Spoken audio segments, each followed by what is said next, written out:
참 우리가 세상을 살면서 한 인간으로서 부끄러움 없이 살 수 있다면 얼마나 좋겠습니까? 부모로서, 자녀로서, 또 부부관계에 있어서 부끄러움이 없다면 얼마나 좋을까, 그런 생각을 해봅니다. 더욱이 하나님의 백성으로서, 성도로서, 또 하나님의 일꾼으로서, 또 직분을 받은 자들로서 하나님 앞에 참 부끄러움 없는 그런 모습으로 설 수 있다면 얼마나 좋을까요? 성경에 보면은 실제로 그렇게 살았던 많은 믿음의 사람들을 만나볼 수가 있습니다. 바울도 그 중에 한 사람입니다. 예수 그리스도의 사도로서, 그리고 성도로서, 천국 시민으로서 부끄러움이 없이 살았던 바울은 고린도 교회에 편지하면서 이렇게 말합니다. 내가 그리스도를 본받는 자가 된 것 같이 너희는 누구를? 나를 본받으라. 나를 본받으라. 그리고 빌립보 교회를 향해서도 또 복음에 합당하게 생활하라, 그렇게 권면하고 있습니다. 특별히 바울은 교회 안에서 일어날 수 있는 어떤 문제나 분쟁에 있어서 성도들 상호간에 어떤 자세를 가져야 되는가 하는 것을 가르쳐 주었습니다. 성도들은 겸손으로 하나가 되어야 한다 그랬습니다. 그것이 교회 성장의 비결이고, 또 복음 진리에 대적하는 세력들과 싸워서 승리할 수 있는 승리의 비결이기 때문입니다. 오늘 본문에서는 하나님의 백성들이 더욱 겸손한 삶을 살도록 하기 위해서 겸손의 모범을 보여주신 예수 그리스도를 소개하고, 그런 예수님의 마음을 품고 살아갈 것을 빌립보 교회 성도들에게 권면하고 있습니다. 그러면 오늘 우리가 품어야 될 주님의 마음은 어떤 마음일까요? 마태복음 11장 29절에 예수님 이렇게 말씀하셨습니다. 나는 마음이 온유하고 겸손하니 나의 멍에를 메고 내게 배우라. 주님의 마음은 온유한 마음입니다. 주님의 마음은 겸손한 마음이에요. 주님께는 자만심이 없습니다. 자기를 높이려는 마음도 없습니다. 자기를 자랑하지도 않습니다. 그러므로 예수 믿는 우리도 그런 마음으로 살아야 될 줄로 믿습니다.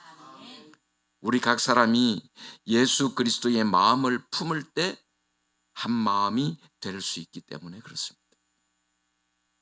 그런데 우리 인간들에게는요, 교만해질 가능성이 무궁무진하게 있습니다. 조금만 있으면 교만해져요. 남보다 조금만 돈이 있다 싶으면 돈 때문에 교만해집니다. 남보다 조금 높은 자리에 앉았다 싶으면 그 지위 때문에 교만해집니다. 남보다 조금 더 배웠다 싶으면 자신의 지식 때문에 교만해지고, 명예가 있는 사람은 명예 때문에 교만해지기도 하는 거예요. 그런데 그런 우리가 겸손해지는 비결이 있습니다. 그 비결이 뭐냐 하면은 대가 앞에 서는 거예요. 돈 많다고 돈 자랑하는 사람이 재벌 앞에서 돈 자랑할 수 있을까요?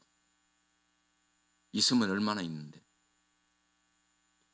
여기 계신 분들 뭐 재산이 얼마나 되세요?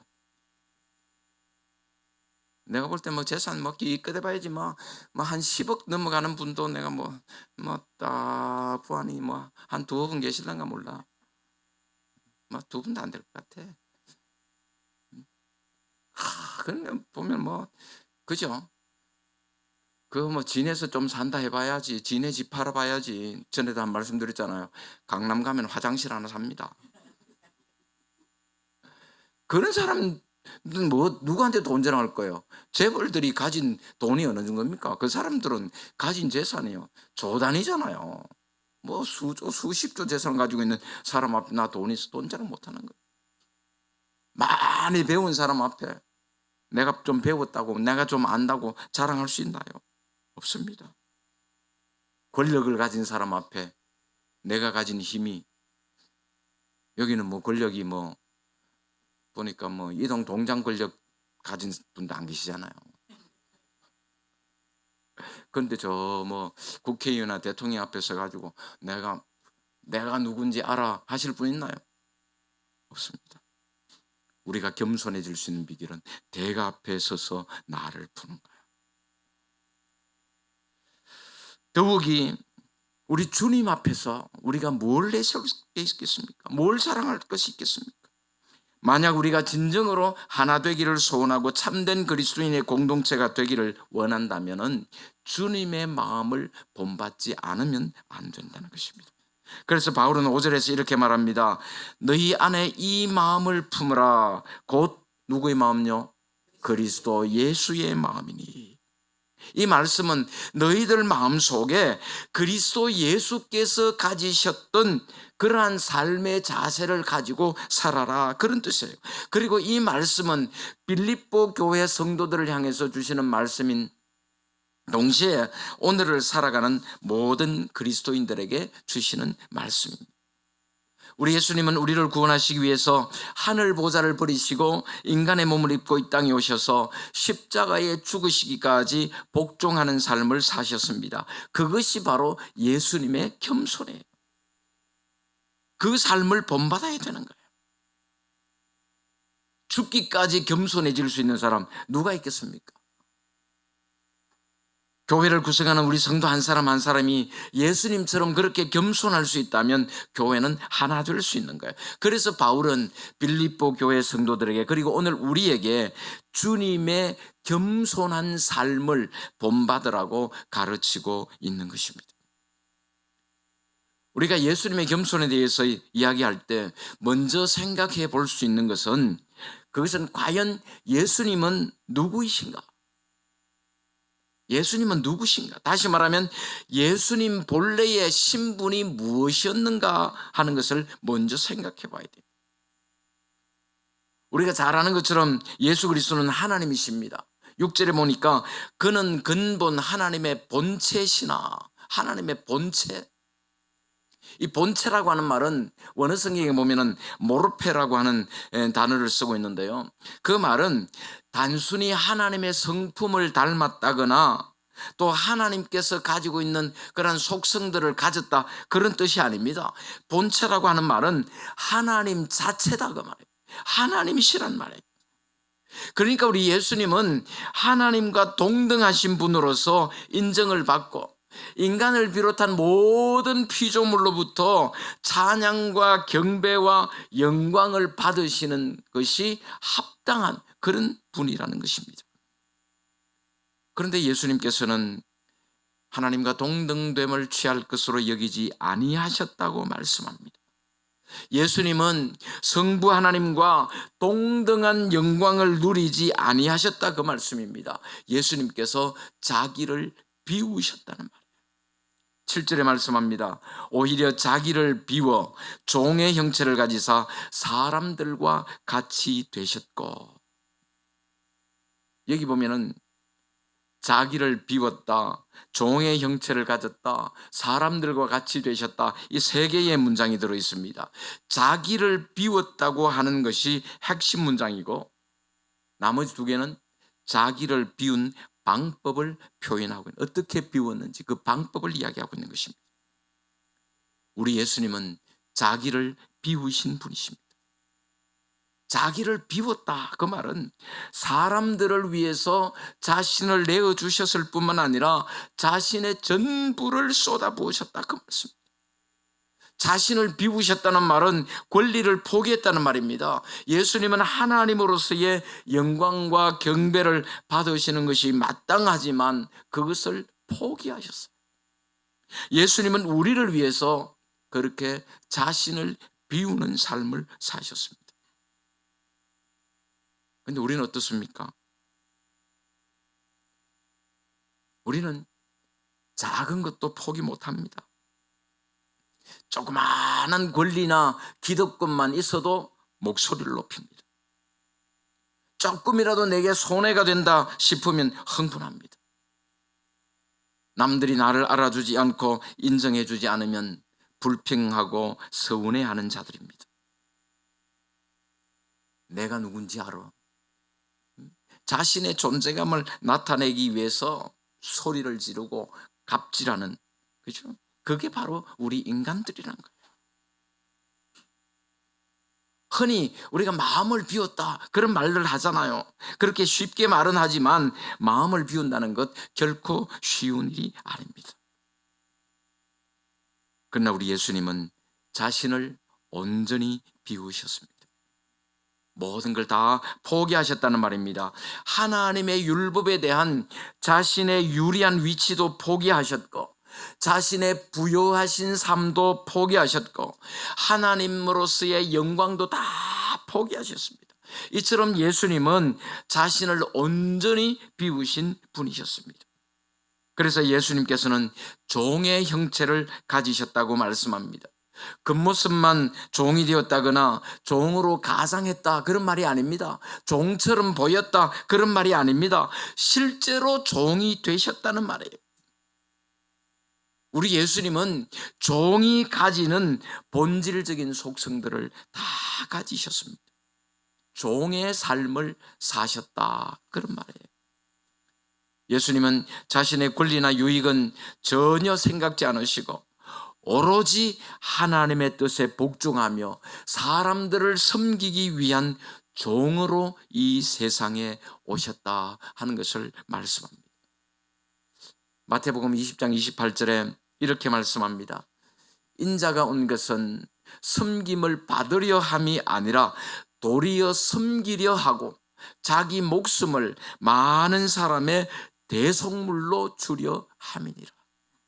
만인의 주인 되시는 우리 예수님께서 만인의 종으로 이 세상에 오셨다는 것을 말씀합니다. 그리고 예수님은 사람들과 같이 되셨습니다. 겉모습만 사람이었다 그런 말이 아닙니다. 사람처럼 보였다 그 말이 아닙니다.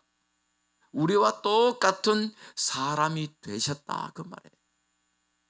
단지 한 가지 차이가 있죠. 뭐예요? 죄가 없다는 것. 죄가 없다는 것 그 한 가지만 빼고는 모든 면에서 우리 사람들과 똑같으셨어요. 그래서 우리 예수님은 사람이 가지는 희로애락의 감정을 다 가지셨습니다. 기쁠 때 기뻐하셨고, 화가 나면 분노하셨고, 슬플 때 눈물을 흘리셨고, 즐거울 때 기뻐하셨고, 십자가의 고통 속에서 울부짖기도 하셨습니다. 예수 그리스도는 분명 하나님이시지만 사람의 모습으로 오실 만큼, 사람으로 오실 만큼 자신을 온전히 비우신 분이셨습니다. 우리 흔히 마음 비웠다, 저 마음 비웠어요, 그런 말 많이 하잖아요.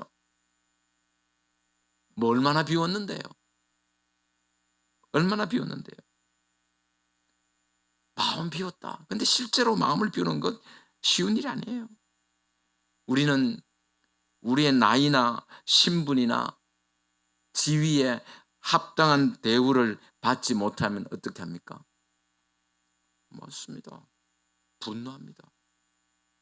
그래서 내 나이에 합당한 대우를 못 받는 분, 야, 너 몇 살이야? 너 뭐야? 내가 누군지 알아? 그게 사람이에요. 그런데 그런 자세를 가지고는 결코 예수님의 마음을 품을 수 없다는 거예요. 우리의 신분에 합당한 대우를 받지 못해도 전혀 개의치 않는 것, 그것이 자신을 비우는 거예요. 예수님처럼 자신을 온전히 비우게 될 때에 우리는 예수님의 마음을 품을 수 있고 예수님처럼 겸손해질 수 있는 줄로 믿습니다. 또한 예수님은 자신을 낮추셨다. 8절에 이렇게 말씀합니다. 사람의 모양으로 나타나사 자기를 낮추시고 죽기까지 복종하셨으니 곧 십자가에 죽으심이라. 여기서 핵심이 되는 말은 자기를 낮추셨다. 예수님은 명예나 권리를 탐하지 아니하셨습니다. 그것을 위해서 싸우지 않으셨어요. 오히려 예수님은 하나님의 말씀 앞에 철저하게 자신을 복종시키셨습니다. 자기를 부인하고 자기를 희생하심으로 자신을 낮추셨습니다. 이렇게 자신을 낮추신 모습을 구체적으로 표현하는 말이 뭡니까? 사람의 모양으로 나타나셨다는 것과 십자가에 죽으시기까지 복종하셨다는 말이에요. 사람의 모양으로 나타나셨다는 말은 7절에 사람들과 같이 되셨다 하는 말을 다시 강조하고 있는 말씀으로 보면 됩니다. 겉모습만 사람처럼 보였다는 말이 아니라 사람이 가지는 성품을 다 가지신 완벽한 사람이셨다. 그래서 우리 예수님은 누굽니까 하면 우리 예수님은 하나님이시고 동시에 사람이십니다 그랬잖아요. 언제야? 우리 예수님은 하나님이신 동시에 사람이셔, 그지? 예? 그러면 하나님 몇 프로 사람 몇 프로일까? 야, 넌 그 입교문답 통과. 다 이래 물으면요, 아주 또 머리가 좋은 사람들은 50% 그래. 그거는 완전한 사람도 아니고 완전한 하나님도 아니에요. 반 하나님 반 사람이지. 완전한 하나님, 그냥 100% 하나님이시고 동시에 100% 사람.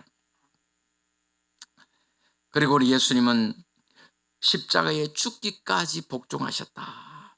사람의 모양으로 오시기까지 자신을 낮추셨을 뿐만 아니라 죽기까지 복종하시는 겸손의 모습을 보여주셨습니다.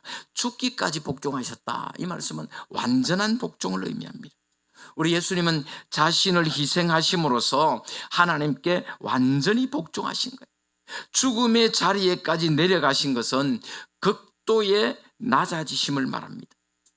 그것도 보통 죽음이 아니라 그 당시에 가장 잔혹하고 멸시받던 십자가의 형벌을 당하시고 죽으셨습니다.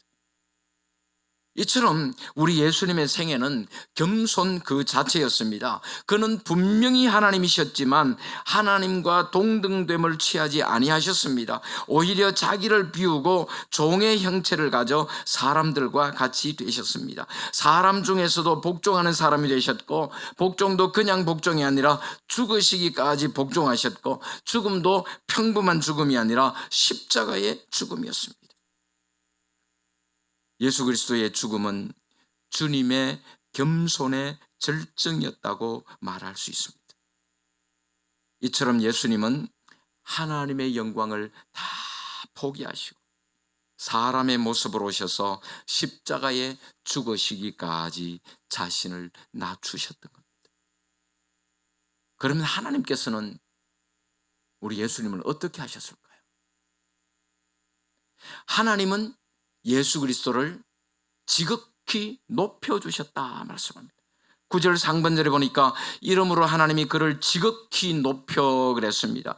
주님이 가장 치욕스러운 자리까지 자신을 낮추셨을 때 하나님께서는 예수님을 지극히 높여주셨어요. 지극히 높이다 이 말은 최고의 높은 자리에 올렸다. 여러분, 최고의 높은 자리가 어느 자리일까요? 하나님의 자리잖아요. 하나님으로서의 존귀와 영광과 권세 모든 것들을 다 포기하고 자신을 낮추셨을 때 하나님께서는 그 예수님을 다시 그 하나님의 자리에까지 높여주셨습니다. 베드로전서 5장 6절에 이렇게 말씀합니다. 그러므로 하나님의 능하신 손 아래에서 겸손하라. 때가 되면 너희를 높이시리라. 하나님께서는 교만한 자는 반드시 꺾으시지만 자신을 낮추는 겸손한 사람은 높여주시는 줄로 믿습니다. 은혜를 베풀어 주시는 거예요. 그러므로 겸손이야말로 자신을 가장 높이는 비결인 것입니다. 그리고 하나님은 예수님에게 뛰어난 이름을 주셨습니다. 9절 하반절에 이렇게 말씀합니다. 모든 이름 위에 뛰어난 이름을 주사. 하나님께서 그리스도를 높여주시는 방법 중에 하나가 모든 이름 위에 뛰어난 이름을 주신 거예요. 이름이라고 하는 것은 단순히 사람을 구분하기 위해서 붙여진 명칭이 아닙니다. 그죠? 사람을 구분하기 위해서 뭐 1순위, 2순위, 3순위 옛날에 자녀들 많이 낳을 때는 그죠? 딸 많은 집에는 1순위, 2순위, 3순위 그죠?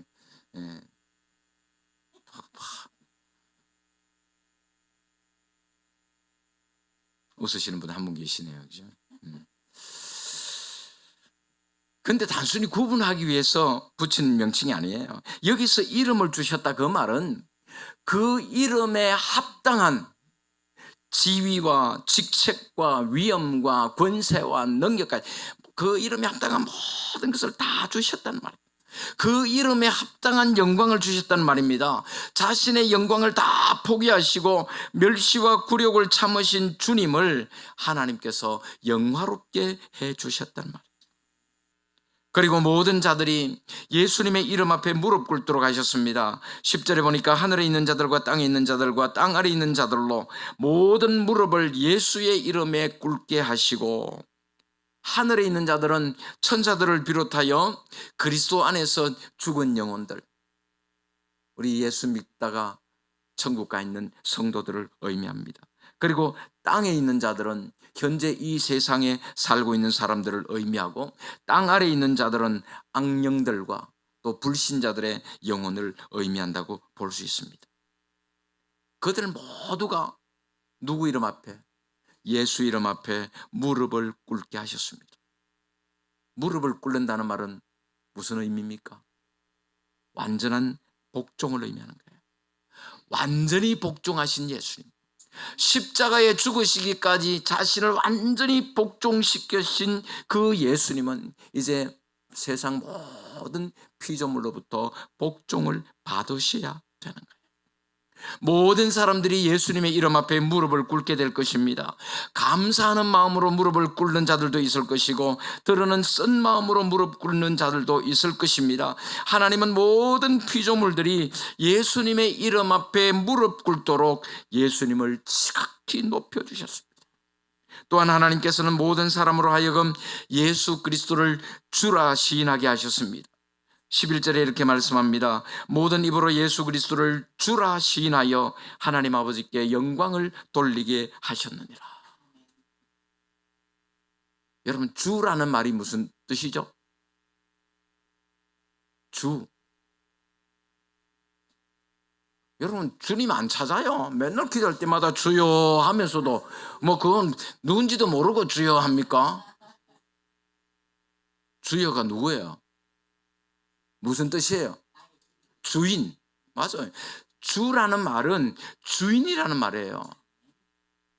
근데 우리는 뭐 그냥 쉽게 주가 주인이다 쉽게 생각하는데요.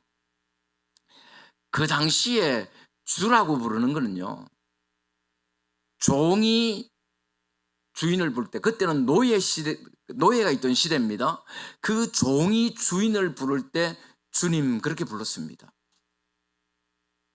그러니까 그 당시에 노예의 주인은 노예에 대한 모든 권한을 다 갖고 있어요. 심지어 그 노예의 소위 말하는 생사 여탈권까지, 노예의 목숨까지도 주인이 좌지우지할 수 있는 그런 시대였습니다. 그 시대에 종이 주인을 부를 때 주여 부른 거예요. 그리고 또 로마 시대에 백성들이 자기 황제를 부를 때 주로 불렀습니다. 황제를 주로 불렀어요. 그러니까 그 시대에 가이사가 주냐 하나님이 주냐 하던 그 시대에 자칫 잘못 불렀다가는 목숨이 어떻게 될지도 모르는 그 시대예요. 그리고 자신의 모든 것의 주인이라고 하는 그 고백으로 주여라고 불렀던 거예요. 그러니까 예수님께서 자신을 낮추시고 전적으로 하나님의 뜻에 복종하셨을 때에 하나님은 우주의 모든 피조물들이 공개적으로 예수님을 주라고 고백하게 하시고 그 주님 앞에 복종하게 하신 것입니다. 이렇게 모든 인격체가 예수 그리스도를 주님으로 고백하는 것은 성부 하나님께 영광이 되는 일입니다. 왜냐하면 모든 피조물이 성부 하나님을 높이는 것처럼 성자 하나님도 높이는 것, 그것이 바로 성부 하나님의 뜻이기 때문에 그렇습니다.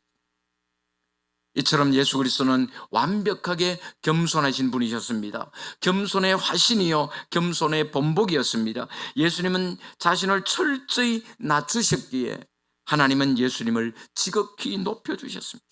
예수님께서 십자가에 죽으시기까지 철저히 복종하셨기에 하나님께서는 모든 무릎을 예수의 이름 앞에 꿇게 하시고 복종하게 하셨습니다. 예수님께서 완전한 종으로서의 삶을 사셨기에 모든 입으로 예수 그리스도를 주라고 시인하게 하셨습니다. 늘 말씀드립니다마는 사람이 높아지는 방법은 두 가지라 그랬습니다. 뭐죠?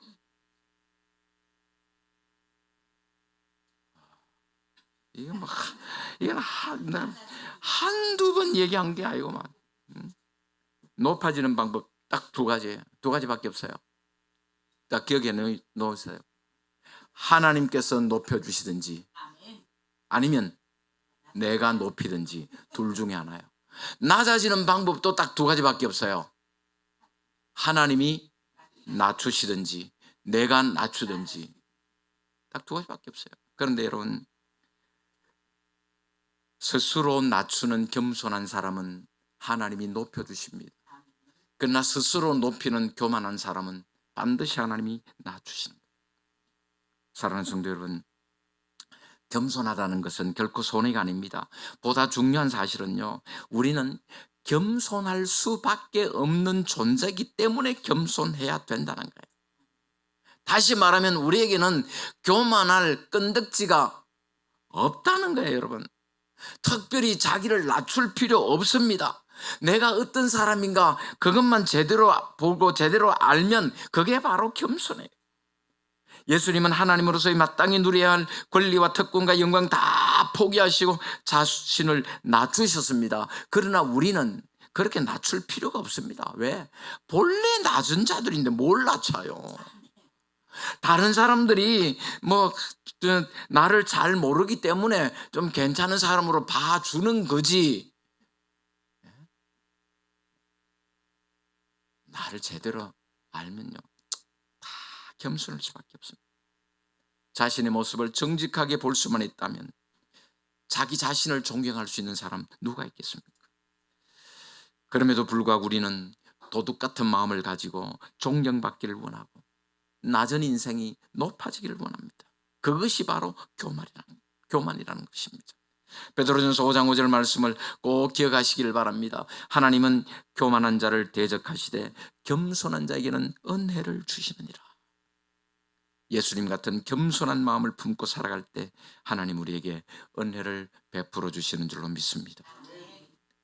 옛날 영국의 유명한 선교사님 가운데 윌리엄 캐리라는 사람이 있었어요. 어느 나라 선교했는지 아세요? 인도를 선교하신 분인데, 원래 이 윌리엄 캐리가 뭐 했던 사람이냐면은 구두수선공이었어요. 그러니까 쉽게 말하면 가방끈도 짧았겠죠, 그죠? 가방끈도 짧았고 막 그랬어요. 그런데 이분이 사명감을 가지고 선교사로 나가려고 하는데 영국의 그 어떤 선교단체에서도 안 받아주는 거예요. 내라도 안 받아주겠어요. 정식으로 또 신학 공부를 한 것도 아니고 그냥 구두방에서 구두 수선이나 하다가 나 선교사 가겠습니다. 어느 선교단체에서 받아줄 거예요? 아무도 안 받아준 거예요. 그래서 할 수 없이 인도로 가는 경비를 마련하기 위해 가지고 3년 동안 열심히 일해 가지고 그 돈으로 인도에 가서 사역을 시작을 했습니다. 그렇기 때문에 그 사역이 활발하게 잘 진행되었어. 그렇게 되자 이제 고국에서도 이제 돕기를 시작했다고 합니다. 그렇게 해서 윌리엄 캐리가 인도에서 평생을 사역하고 그 사역을 이제 하면서 이제 산스크리트 언어를 문자로 만들고 또 인도 영어 사전을 만들고 성경도 번역을 했습니다. 그렇게 사역을 다 마무리하고 이제 영국으로 돌아왔는데 많은 사람들이 환영해주고 특별히 영국 황실에서 그를 위해 큰 파티를 열어줬어요. 그런데 파티에 참석했던 사람들 가운데 좀 윌리엄 캐리가 참 좀 무시하는 사람이 있었겠죠. 저 배우지도 못한 사람이 저렇게 해갖고 막 저렇게 황실에서까지 저렇게 이렇게 초청해가지고 만찬을 들고 이러니까 그래서 어떤 한 무례한 귀족이 학력이 부족했던 그 윌리엄 캐리를 창피 주기 위해서 이렇게 물었다 그럽니다. 캐리 씨, 당신은 선교사로 떠나기 전에 구두 수선하는 일을 하셨죠? 윌리엄 캐리가 뭐라 그랬을까요? 윌리엄 캐리가 웃으며 이렇게 말했습니다. 공장님, 제가 일했던 구두점은 번화가의 유명한 구두점도 아니었고 빈민가의 허름한 구두방이었습니다. 이미 겸손해진 사람은 말 한마디에 자존심 상하지 않습니다. 낮아진 사람은 넘어지지 않습니다. 높아진 사람이 넘어지는 법이에요. 선줄로 생각하는 자들이 넘어지게 되어 있습니다. 그러므로 우리는 예수님의 마음을 품고 예수님과 같은 겸손한 마음으로 살아야 되는 것입니다.